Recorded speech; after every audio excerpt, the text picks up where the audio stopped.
नमस्कार, मैं हूँ पीबी फ्लावर और आज हम लोग बात करने जा रहे हैं सीक्रेट सोसाइटी के बारे में। ये टॉपिक मुझे मेरे एक व्यूअर ने सजेस्ट किया है। Thank you for doing that. So here it is. तो आपका क्या कहना है सीक्रेट सोसाइटी के बारे में, है या नहीं है? I don't know, conspiracy theory है ना ये बेसिकली। और मैंने एक और सा कमेंट एक बार देखा था यूट्यूब किसी वीडियो में, किसी ने कोई डिस्कस कर रहे थे तो लोग, और कुछ तो किसी ने शायद कमेंट किया था कि कुछ टर्म था उसके लिए कि उस इनसाइड सर्कल या उस क्लब में रहने के लिए, या अच्छा, हाँ तो यूजी सिस्टम में। कृष्णमूर्ति के रिलेशन में?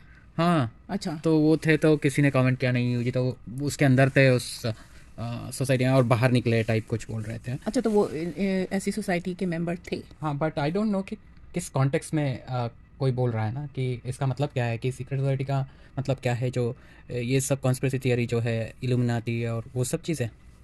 आई नो, मुझे भी मालूम नहीं। एक्चुअली यूजी कृष्णमूर्ति का जो बात आई है तो उस पर मैं ये बोलना चाहूँगी, मैंने थियोसॉफिकल सोसाइटी तो मुझे मालूम था कि उन्होंने ज्वाइन किया था। She was a member of that, so वो तो मुझे मालूम था। लेकिन सीक्रेट सोसाइटी के वो मेंबर थे कि नहीं, ये इज़ नॉट आउट देयर। मतलब ये वेब इंटरनेट पे मिलता ही नहीं है। अगर आप सर्च करोगे तो आपको कभी नहीं मिलेगा। लेकिन कुछ ब्लॉग्स और ये सब देखोगे ना, उसमें लिखा था कि जैसे थियोसॉफिकल सोसाइटी जो है, वैसे तो उसका ऑब्जेक्टिव क्या था, थियोसॉफी मतलब क्या है, जो बिलीफ सिस्टम के ऊपर है ना, हाँ। इंडिपेंडेंट और काफ़ी कोई भी हो सकता है, independent of actual religion. Hinduism इस सब यस। पे बेस नहीं था। हाँ। एनी बेसेंट और कोई तो थे उन सब लीडर्स, जिदू कृष्णमूर्ति को चूज़ किया गया था फ्यूचर लीडर टाइप ये। अच्छा। हाँ, और उसी सर्कल में हैंग आउट कर रहे थे। और ओपनली उन्होंने, यूजी कृष्णमूर्ति ने बाद में क्रिटिसाइज़ किया थियोसॉफिकल सोसाइटी के बारे में। बट वैसे तो उनका पूरा history is, he grew up in theosophical society circles, हाँ। राइट। उसी के सर्कल में वो उन्होंने अपना टाइम बिताया बचपन में। वो जो कुछ भी सीखा है वही वही से सीखा है, ऑल दिस फिलोसफी और वो सब जो लर्निंग उन्होंने किया था। अच्छा। हम्म। या जो थियोरी की बात कर रहा हूँ, जो वो ओपनली बोलते हैं कि सब बेकार था, वो सब करने की कोई ज़रूरत नहीं था। हाँ, तो और उन्होंने ही तो अबैंडन कर दिया ना, ही लेफ्ट इट। हाँ, थियोसॉफिकल को भी। अब सीक्रेट वाला तो पता नहीं। हाँ, वहाँ पर वो लेक्चर दे रहे थे, एंड वही मेन उनका यूएस में सोर्स ऑफ इनकम भी था। अच्छा। बहुत ज़्यादा उनको पैसा मिलता था लेक्चर्स के लिए। एंड उनको सिक हो गए थे उस केस में। दैट एक्चुअली उससे एक पॉइंट पता चलता है कि ये सब जो हो रहा था बहुत प्री इंडिपेंडेंस एरा में था, कि याद नहीं मुझे उसी टाइम, मतलब अर्ली, राइट। ऐसे नहीं थे। अब तुम देखो कि कोई भी जा रहा है, राइट।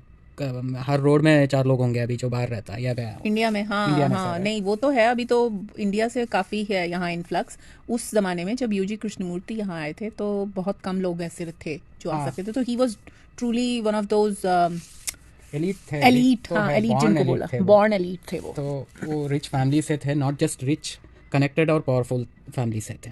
हाँ, कनेक्टेड और पावरफुल, दैट्स ट्रू, नेटवर्क था। तो उसी से मैं ये बोलना चाहूँगी कि जो ये सीक्रेट सोसाइटी बोला जाता है, वो बोला जाता है कि ये it is about these people जो बहुत वेल कनेक्टेड और मतलब एक्स्ट्रा रिच, जो बहुत अमीर होते हैं, वही लोग इसमें होते हैं। They are the ones. और उनका मेन एजेंडा मैंने सुना था कि ये है कि बाहर से ये रहेगा कि ह्यूमैनिटी के लिए कुछ हो रहा है, बट एक्चुअली उसका अपोजिट हो रहा है। उसी से मुझे एक और बात याद आई कि मुझे इंस्टाग्राम पे एक बहुत वियर्ड डीएम किया था किसी ने, विच वॉज लाइक, अभी आई थिंक 7-8 महीने हो गए हैं उस बात को। तो मैंने फिर देखा वो प्रोफाइल जिससे वो डीएम आया, वो बहुत कोई ओल्ड बंदा था। और उसके प्रोफाइल में मैंने जाके देखा तो बहुत अजीब अजीब से पोस्ट थे उसके प्रोफाइल में। और उसका मैसेज क्या आया था मुझे डीएम में कि आपको हमने सेलेक्ट किया है, हमारी एक सोसाइटी है, उसमें आपको मेंबर बनाना है करके। तो ऑब्वियसली मुझे लगा कि ये कौन है।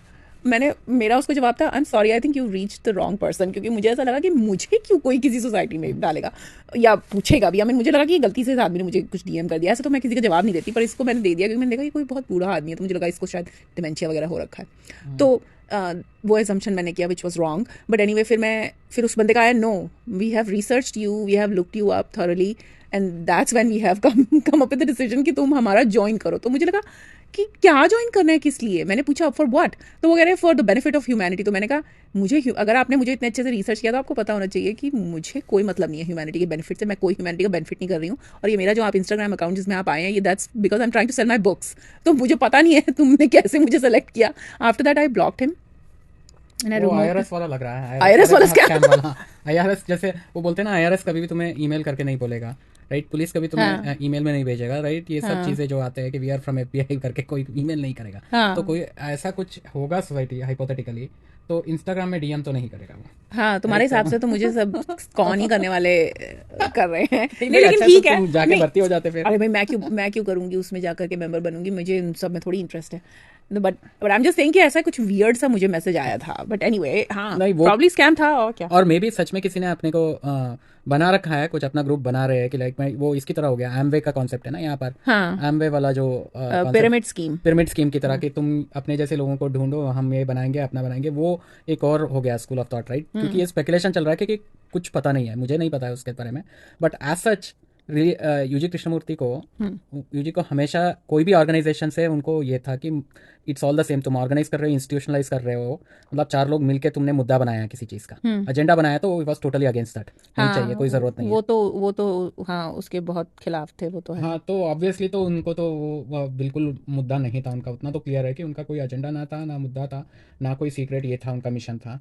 इनफैक्ट वो सब में वो फंस चुके थे पहले, वो हाँ क्लियरली वही बता रहे थे कि मैं उसमें पला बड़ा था। एंड उन्होंने बाद में वो उसको मॉक करना शुरू कर दिया कि थियोसॉफिकल सोसाइटी में लोग आके ऐसे इंट्रोड्यूस कर रहे थे अपने को कि मैं पहले जन्म में, पिछले जन्म में मैं ऐसा ये था या ये थी, अपना नाम कुछ बना रहे हैं, कुछ अच्छा। फिक्टिशियस, ये सब इंट्रोड्यूस कर रहे हैं लोग ऐसे। एंड किसी बुक में मैंने पढ़ा एक्चुअली, एक कॉन्सेप्ट है उसमें थियोसॉफिकल सोसाइटी में ना, कुछ तो एक कॉन्सेप्ट है कि मास्टर्स या कुछ हम्म। है लीनेज वगैरह में, और अ, वो हेल्प करता है आके किसी चीज़ में करके भी, कुछ वियर्ड सा ऐसा किसी बुक में लिखा हुआ है। अच्छा। हाँ, वो उसमें थोड़ा यूजी का स्टैंड में किसी में कोर्ट में उन लोगों ने कांट रिमेंबर कब कहा बोला है, हम्म। बट उन्होंने डिनाई नहीं किया उस बात का। अच्छा, हाँ। ऐसी एक्चुअली बहुत सारी बातें थी जो कंट्रोवर्शियल थी और यूजी ना हाँ करते थे ना करते थे उसको लेके, तो ये तो था। बट वो उनका प्रैक्टिकल एंड में ये था कि उससे तुम्हारा क्या, आम आदमी का क्या लेना देना है उससे, तुम्हारा क्या चेंज होगा लाइफ उससे, कुछ नहीं चेंज होने वाला है करके उनका मतलब यही था। नहीं तो कि मैं इनफैक्ट में, इसीलिए तो मैंने वो बोला ना कि सीक्रेट सोसाइटी का एजेंडा ये रहता है कि वो शायद ह्यूमैनिटी के लिए कुछ करना चाहते हैं, तो इसीलिए मुझे कई बार ये ऐसा भी लगता था कि जैसे बिल गेट्स जो है वो शायद इस तरीके का कुछ ऑर्गेनाइजेशन चलाता है, क्योंकि वो काफ़ी अपने जैसे जो उसकी क्वालिफिकेशन है उसके अलावा वो कुछ करता रहता है, नोजी तरीके से, जैसे वैक्सीनेशन का कर रहा है, ये सब करके कुछ चला रहा है। बट तो how how does he have that much power that he can go ahead and do all that, तो पता नहीं। बट मेरा थियरी ये है कि बिल गेट्स जैसा आदमी नहीं होगा, अगर अच्छा। हाइपोथेटिकल होगा तो वो फेस कभी नहीं आएगा। मुझे सबसे अच्छा एग्जांपल लगता है जब एक्स फाइल्स का किसी ने देखा होगा। एक्स फाइल्स हाँ। में जो एक रहता है उसमें हायरार्की कैसे रहता है ना, गवर्नमेंट में होता है, ये सब हाइपोथेटिकल है ना, ये पता नहीं। फर्स्ट ऑफ ऑल मुझे अजीब सा लगता है सोच के कि कोई बैठ के क्यों ऐसे डिसेंट्रलाइज तरीके से कंट्रोल करने की कोशिश करेगा, क्या करेगा, क्यों राइट, कर रहे हैं, क्यों हाँ। करेगा, राइट। सो बट शायद उतना सारा पीसेस मूव हो रहा है, राइट, वर्ल्ड इकोनॉमी में, और जैसे इतने सारे तुम्हें कंटेंट मिलेगा ऑनलाइन जो बोल रहे हैं कि न्यू वर्ल्ड ऑर्डर करके, और रीसेट हो रहा है सिविलाइजेशन का, हाँ। और ये सब चीज़ें करके मुझे लगता है कि कोई ऐसे है नहीं जैसे देम, ये होगा कॉन्स्पिरेसी थ्योरी में, ऐसा होगा कि हाँ, they they who are are doing it they कौन है, तो जो 50 लोग मिलके वहाँ आग के अराउंड नाच रहे हैं, क्या वो है क्या? नहीं, आई नहीं, डोंट थिंक वो don't I think don't so. Think वो सफ़ेद कपड़े पहन के क्या, आंखों पे वो कुछ काट के डांस कर रहे हैं, वैसा तो कुछ नहीं वैसे है। तो नहीं है। वैसा नहीं है, लेकिन आई थिंक एक्स फाइल्स में ऐसा था। एक्स फाइल्स जो सीरीज़ है टीवी दोबारा पे, देखनी चाहिए उसको हाँ ठीक उसको से। देखना चाहिए एक्चुअली, वो काफ़ी अजीब सी सीरीज़ है। उसमें एफबीआई की एक यूनिट है जिसमें अनएक्सप्लेन फिनोमेनाज वो जा करके करते, तो उसमें एक्चुअली कुछ था कि ये इस यूनिट को कौन कंट्रोल कर रहा है करके, जो हायरार्की थी वो बहुत अजीब सी थी। उसमें कोई कैसे था, कोई सिगरेट मैन था, हाँ, सिगरेट कैंसर मैन, उसको कैंसर हो कैंसर जाता, मैन। सिगरेट मैन ही था हाँ वो जैसे पीछे से वो चलाता रहता है, बट हाँ। कहाँ पढ़ा था मैंने ये सब, याद नहीं है, बट ये जो पॉलिटिशियंस है या बिलियनियर्स है, ये सब ने कॉन्स्पिरेसी थियरी के हिसाब से ये सब नहीं है एक्चुअली, इनको कंट्रोलर्स, हाँ हाँ आगे रखा गया है फेस, बट हाँ बटन्स जो पुश करते, डिसीजंस करते कोई और रहते हैं, जैसे ये सब जगह प्रिवेलेंट है ना, तुम हाँ उतना चलो इन सबको निकाल दोगे ना तुम, अगर कि सीक्रेट है ये सब हटा दो, जस्ट एज अ ऑर्गेनाइजेशन तुम देखो, हम एक कंपनी में काम करते हैं, मुझे नहीं पता है कि कौन कहाँ कोई डिसीजन ले रहा है, ठीक है, सीईओ हाँ करके बोल रहा है, बट सीईओ अकेला नहीं ले रहा है ना, हाँ और ऑब्वियसली। बोर्ड रहता है, एग्जीक्यूटिव बोर्ड रहता है, ठीक है, वो बोर्ड रहता है, लेकिन बोर्ड सब कुछ नहीं लेता है, हम्म राइट। बोर्ड को उतना इन्फॉर्मेशन कैसे रिले होता है, क्या होता है, कैसे मूव होता है, डिपार्टमेंट्स बना के रखा होगा, राइट। हम्म। तो ये ऑर्गेनाइजेशन में ही नीचे वाले को कुछ नहीं पता है, बट ऑर्गेनाइजेशन बना है मासस को कंट्रोल करने के लिए, हाँ कि वही। किसी का उनके पास एजेंडा रहता है और वो मास को यूज़ करके वो कंट्रोल करके बनाता है। गवर्नमेंट भी एक ऑर्गेनाइजेशन है, रिलीजियस ऑर्गेनाइजेशन है, राइट। तो इंस्टीट्यूशन, वो चर्च, कई और थियरी में पढ़ रहा था कि चर्च और इसमें कोई डिफरेंस नहीं है, चर्चेस का ही कॉन्सेप्ट है बेसिकली, वो जो सोसाइटी, सीक्रेट सीक्रेट सोसाइटीज जो बन सोसाइटीज। रहे हैं। अच्छा, एक्चुअली मैंने अपनी बुक ऑल का लन में ये सीक्रेट सोसाइटी को लेकर के मैंने उसको बैकग्राउंड प्लेयर्स करके लिखा है कि किसी को पता नहीं चलता है, तुम लोग कभी मिलोगे नहीं उनसे, उन लोगों को बैकग्राउंड प्लेयर्स बताया जाता है। और जैसे कि तुमने कहा कि वो लोग ये नहीं होते हैं पॉलिटिशियंस या जो एलिट्स हैं, जो सेलिब्रिटीज़ हैं या जो पब्लिक फिगर्स हैं, वो लोग नहीं हैं। वो कभी भी न्यूज़ मीडिया इन सब में नहीं आते हैं। हाँ, वही उसी से याद आया कि किसी ने कोई एक डॉक्यूमेंट्री में मैंने सुना था ये, हम्म, कि अगर तुम्हें सबसे ज़्यादा कुछ पैसे बनाना है किसी चीज़ में, इंडस्ट्री में, हम्म, तो तुम नोटिस करो कि वो बिज़नेस काफ़ी लोगों को पता ही नहीं होगा, मेजॉरिटी ऑफ कॉमन मैन को पता ही नहीं होगा कि ऐसा भी कोई बिज़नेस है हाँ, और उसमें बहुत सारा पैसा बन रहा है, उसको पता ही नहीं है उसके बारे में।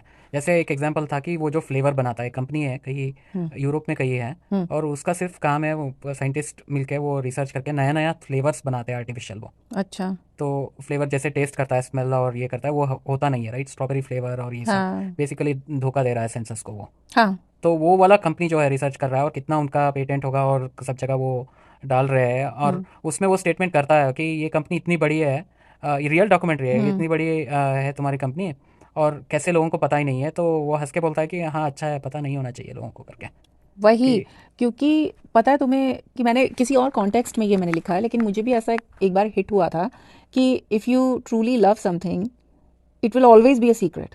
हाँ, it can never, you will never want it to be out there for everyone. तो मतलब उसको हिंदी में बोलना पड़ेगा कि मतलब अगर तुम किसी चीज़ को सच में बहुत ज़्यादा चाहते हो तो तुम ये तो नहीं चाहोगे ना कि वो बाहर सबको पता चले। तो ये जो इतने सारे लोग ये जो ऑनलाइन रन करते हैं कि मुझे पैसे बनाने का नुस्खा पता चला, स्कीम स्कीम अमीरों की स्कीम स्कीम हाथ हाथ लग लग गई गई। है। तो मैं ये आपको भी बताना चाहता हूँ, अगर ऐसा कुछ है तो वो बिल्कुल गलत है। तो सही में वो जो बहुत सारे पैसे बनते हैं, बहुत सारे लोग कुछ करते हैं, वो किसी को पता नहीं चलता है। वो कहीं छोटा सा कहीं बैठ करके कुछ बना रहे हैं और इतने सारे पैसे भी उनके बन रहे हैं और किसी को मालूम ही नहीं है। हाँ, जैसे लैंड वाला जो है, अब न्यूज़ में जो कंज्यूम हो रहा है, आम हम्म, आदमी को न्यूज़ का चैनल कहाँ है, वो जाके इन्वेस्टिगेटिव रिपोर्टिंग तो कोई नहीं कर रहा है ना, किसी के पास टाइम नहीं है उतना। वही। तो उसको कहाँ मिल रहा है? दो तीन जगह से ही तो आता है न्यूज़। हाँ, न्यूज़ कंट्रोल करना तो ऑलरेडी कब का हो चुका है। वो तुम्हें जो इन्फॉर्मेशन मिल रहा है वो दो तीन जगह से ही मिल रहा है। वही। तुम ज़्यादा से ज़्यादा करोगे क्या वहाँ पर कि गूगल सर्च मारोगे, चलो डार्क वेब में जाके कुछ और ढूंढोगे? हाँ, कहाँ वैलिडेट तुम्हें कैसे, जैसे यूजी का वो जो स्टेटमेंट है ना, तुम कोई भी सवाल पूछ सकते हो, can ask all sort of questions, लेकिन हम्म, तुम्हें पता कैसा है कि यही सही है जवाब? हाँ, जवाब सही है कि नहीं ये कैसे पता है? वैलिडेट कैसे करोगे तुम? वही, जब बट तक कि तुम्हें ही अपना जवाब लेके ही तुम सवाल पूछ रहे हो तभी तभी पता चल सकता है तुम्हें। और वो मेन ये था कि इतना तो है, यूजी किसी ऑर्गेनाइजेशन से ना एफिलिएट होना चाह रहे थे, ना शुरू करना चाह रहे थे, राइट? और उनको ऑर्गेनाइजेशन के बिल्कुल खिलाफ थे, राइट? लेकिन उनका इंस्टीट्यूशनलाइज एक नहीं करना था कोई चीज़ को। इंस्टीट्यूशनलाइज, हाँ, नहीं करना चाह रहे थे। और वो आई थिंक इसीलिए वो इतनी ज़्यादा फेमस भी हैं, मतलब फेमस इन द सेंस कि लोग उनके बारे में यही हम्म, बोलते हैं कि इन्होंने कभी भी कोई कल्ट या ऑर्गेनाइजेशन नहीं शुरू किया एंड स्टिल वो इतने फेमस हो गए थे। हम्म। तो वो करके उनका एक है। तो मैं कुछ कहने वाली थी और मैं टोटली भूल गई। तुम अभी क्या बोल रहे थे? वही मैं बोल रहा था कि वो जो सोसाइटी वाला जो रूट ये है ना, जो सीक्रेट सोसाइटी का कॉन्सेप्ट जो है, वो हम्म, किसी और फंडामेंटल लेवल में एक ऑर्गेनाइजेशन है ना, कोई तो एंड ऑफ द लेकिन डे ऑर्गेनाइज कुछ एजेंडा है, हाँ, राइट? प्रेमिस ये है कि किसी के पास कुछ एजेंडा है और वो उसके तरफ वर्क कर रहे हैं, कोई भी हाँ, हो। उसका जैसे ये ले लो ना तुम, जो रामकृष्ण मिशन हो या हाँ, ईशा हो या ये सब हम्म, फाउंडेशन हो या छोटा छोटा ये सब जो है, हम्म, उनका भी तो कुछ होगा ना मिशन, और ये सब वो ओपनली है, पब्लिक में है। अब हम्म, डिफरेंस ये है कि कोई बैकग्राउंड में मिलके कर रहा है और उसके पास ज़्यादा एक्सेस है और किसी को पता नहीं है। ये हाँ, सब तो फ़र्क क्या पड़ रहा है मतलब? आम उससे आदमी को आम सच आदमी में। को क्या फ़र्क पड़ रहा है उससे? हाँ, आम आदमी को कोई फर्क नहीं पड़ रहा। आम आदमी तो वही बेकार की न्यूज़ देख रहा है। बेकार के न्यूज़ देख रहा है उसको वो। हाँ, और कॉन्स्पिरेसी थियरीज जो हैं, लेकिन कॉन्स्पिरेसी थियरीज का भी एक चीज़ है, राइट? हम्म, यूजी का बहुत कंट्रोवर्शियल स्टेटमेंट था, एक कॉन्स्पिरेसी थियरी शायद हमने बात की उसके बारे में, जो मून लैंडिंग के बारे में हाँ, जो मून था, लैंडिंग, हाँ, कि वो तो बहुत एडमेंट थे। बट ये भी तुम्हें विद पिंच ऑफ सॉल्ट लेना पड़ेगा कि यूजी भी जो बोलते थे, उनको भी वो नॉलेज वगैरह जो बहुत सारे आते थे, वो टाइम मैगजीन में पढ़ते थे कुछ चीज़ें, अच्छा, वो सब भी बोलते थे। तो यू कैन नॉट, तुम सब नहीं बोल सकते यूजी ने ये बोला था तो हाँ ये तो सच होगा ही होगा, हाँ, राइट? बट वो तो कुछ भी बोलते थे ना, कभी भी ऐसे कोई मकसद नहीं था उनका, कि कोई सीक्रेट मिशन नहीं था कि अब मैं ऐसे रिले कर रहा हूँ मिशन अब की ना ही वो कुछ ऐसे नॉलेज दे रहे थे किसी नॉलेज को, दे रहे तो थे कि अब हाँ। ये समझ ले, ये बच्चे समझ ले करके नहीं दे रहे थे। वो हम्म, जो आगे बैठ के कुछ वो फेंक रहा था, कुछ वापस आ रहा था वो। हम्म, लेकिन फिर ये भी तो बोला जाता है कि यूजी का इनर सर्कल था। इनर सर्कल फ्रेंड्स थे, राइट? अच्छा, जो फ्रेंड्स हमेशा जुटे रहते थे, कि अपने फ़ायदे के लिए सब लोग ऑब्वियसली जुटे रहते थे। और वो ये भी था कि कई बार ये भी होता है ना कि फ़ायदा वो शायद फ़ायदा के लिए तो सब जगह तो होगा ही लोग, राइट? इट्स नॉट लाइक, हाँ, वो तो है। जैसे क्रिटिसिज्म महेश भट्ट को कई लोग क्रिटिसाइज़ करते हैं कि वो हमेशा लटका रहा लीच की तरह इसके ऊपर कुछ ना यूजी कुछ के। मिलेगा करके। हाँ जो भी बेनिफिट है। तो हुआ ही है, हाँ शांति मटेरियल। के लिए हो चाहे मटीरियल बेनिफिट तो शायद नहीं था, ये क्या नहीं, पता। मटेरियल बेनिफिट बहुत हुआ है उसको। अच्छा और क्या, मटीरियल उससे बेनिफिट। पहले उसके मूवीज पिटते थे, फिर अचानक उसका सुपर हिट मूवीज और ये सब बने हैं। हाँ। ओ। हाँ, वो रजनीश के पीछे कुछ ड्रग्स वग्स करके कहीं भी भटक रहे थे। अच्छा मैंने ये भी सुना था कि वो जो प्रवीण बाबी थी उसका और महेश भट्ट का ही ज़्यादा खराब रिलेशनशिप था। हाँ हाँ, खराब था। एंड वो साइकोलॉजिकल प्रॉब्लम्स बहुत हैं परवीन बाबी को। She try to help. और यूजी के around one of the few female हाँ फॉलोअर्स थी ना, वो Parveen Babi. Follower right word नहीं है, बट फ्रेंड्स के हाँ हिसाब में। हेल्प के लिए गई हाँ, थी हेल्प के शायद। लिए। एनीवेज तो आई थिंक आज का टॉपिक जो है सीक्रेट सोसाइटी, उसके लिए हम सेफली ये कह सकते हैं कि हमें नहीं मालूम है किसी सीक्रेट सोसाइटी के बारे में, क्योंकि हम भी एक कॉमन मैन है, और अगर सीक्रेट सोसाइटी है तो उसका कॉमन मैन से लेना देना कुछ नहीं है, राइट? तो जाने भी दो यारो। चलिए फिर कभी और मिलेंगे और किसी और टॉपिक पर बात करेंगे।